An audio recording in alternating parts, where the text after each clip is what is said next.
sa lahat. Nais ko lang ipaalam sa iyo na mahalaga ka sa akin.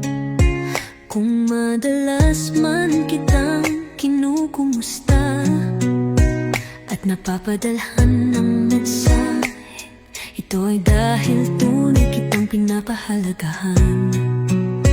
Hindi ko ito gagawin kung hindi ko ninanais na makita kang lumago sa pananampalataya at maranasan ang gabay ng Diyos sa iyong buhay.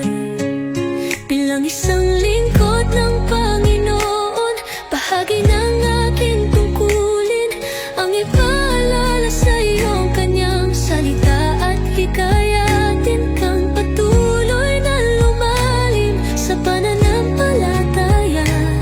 Alam kong may sarili kang oras at lakad sa buhay.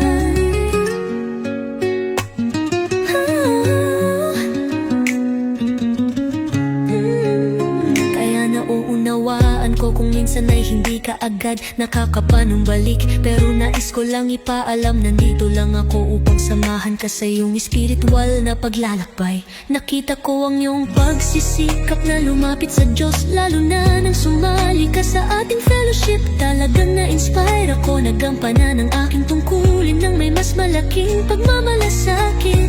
Kaya naman nais kitang patuloy